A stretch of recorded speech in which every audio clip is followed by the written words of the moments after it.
मित्रों, महागणपति जी को प्रणाम, माँ पराजगदम्बा भवानी को प्रणाम।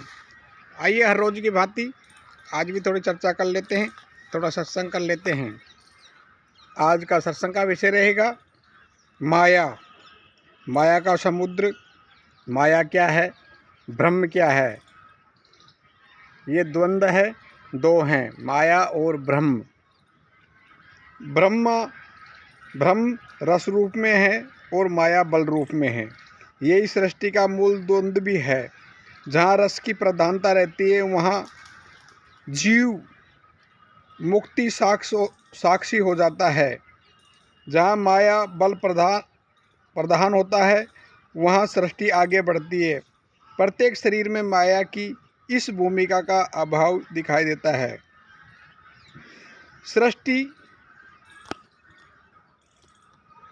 सृष्टि के पूर्व में ब्रह्मा जब गर्भ में था तब अदृश्य ही था। बाहर निकला योग माया के आंचल में तब भी अदृश्य है।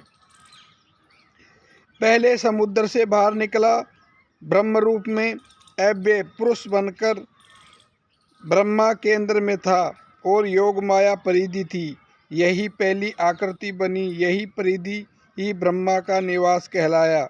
जैसे जैसे सृष्टि आगे बढ़ी, माया ने पहले निवास स्थान तैयार किया, फिर ब्रह्मा ने अव्यय रूप में उनके प्रवेश किया। सातों लोकों में प्रजा सूक्ष्म से स्थूल तक अपनी प्रकृति के सहारे उत्पन्न की, आकृति बनाई और लीलाएं की। अपनी इस योग माया को वर्णित करते हुए कृष्ण कहते हैं कि अपनी योग माया से आवृत मैं सबको प्रत्यक्ष नहीं होता हूँ। यह मोहित लोक मुझ जन्म रहित अविनाशी को नहीं जानता है। योग माया ही सृष्टि के आवरण है। माया गुणातीत अवस्था है। यह समस्त सृष्टि ब्रह्मा की इच्छा एकोहम भविष्याम से परिणीत है। प्रत्येक प्राणी ब्रह्मा का विवर्त है, अतः सभी माया से आवृत ब्रह्म है। न कहीं अकेला ब्रह्म होता, न ही कहीं अकेली माया। अतः प्रत्येक प्राणी अर्धनारीश्वर है। सृष्टि का नर में ब्रह्मा का बाहुल्य तथा नारी में माया भाव की बाहुल्यता होती है। स्थूल जगत में पुरुष ब्रह्मा की तथा स्त्री माया की प्रतिकृति है। साकार सगुण व संजीव प्रतिमा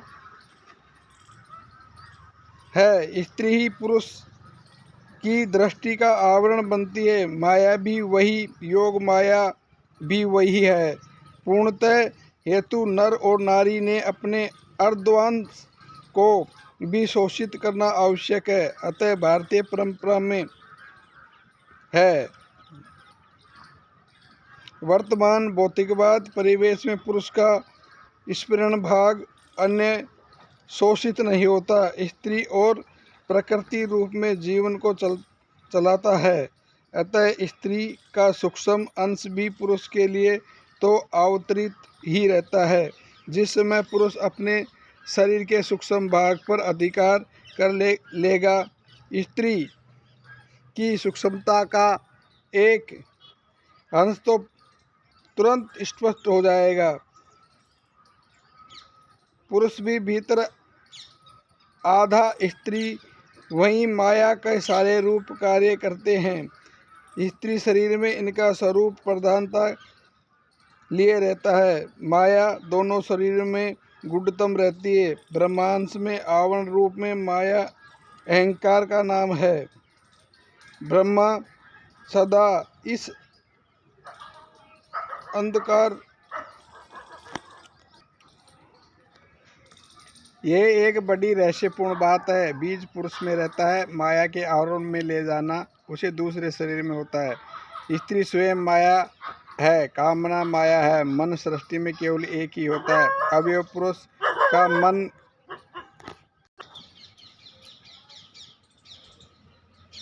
ब्रह्मा रस रूप है, माया बल रूप है। यही सृष्टि का मूल द्वंद्व भी है। जहाँ रस की प्रधानता होती है वहाँ जीव मुक्ति साक्षी हो जाता है। ब्रह्मा, विष्णु एवं इंद्र, इन तीनों को हृदय कहा जाता है। जैसे अवयव की एक माया है, उसी तरह इन तीनों की भी माया पृथक पृथक है। ब्रह्मा को परीक्षित करने वाली माया का नाम ब्रह्म माया है। जैसे माया से विष्णु का स्वरूप बनता है, उस विष्णु माया कहते हैं। इसी से संसार का पालन होता है। तीसरी माया का नाम है शिव माया। तीनों ही माया उस महामाया में युक्त रहती है, अर्थात अक्सर अवयव में द्वंद्व रहता है। इसलिए इन तीनों मायाओं को योग माया कहा जाता है। अवयव की प्राण कला अक्षर पुरुष का तथा वाक कला सरपुरुष का निर्माण करती है। अक्षर की ब्रह्मा, विष्णु, इंद्र, अग्नि व सोम, इन 5 कलाओं से प्राण, आप, वाक, अन्न, अन्नादि से 5 विकारों का उत्पन्न होता है। इन पांचों की जब 5 में आहुति हो जाती है तो इस सर्वभूत यज्ञ स्वयंभू परमेष्टि, सूर्य, चंद्र और पृथ्वी, ये 5 यज्ञ अक्षर उत्पन्न होते हैं। इसी 5 से आगे की सारी सृष्टि उत्पन्न होती है। इसलिए इसको विश्व सृष्टि भी कहा जाता है। मित्रों, हम हमारे चैनल पर ऐसी नई नई जानकारी लेके आते रहते हैं। चैनल द्वारा दी गई जानकारी अच्छी लगती है, चैनल को लाइक करिए, शेयर करिए और सब्सक्राइब करना ना भूलें, क्योंकि आपको एक सब्सक्राइब हमारे चैनल को नई दिशा देता है। हरि ओम, हरि ओम।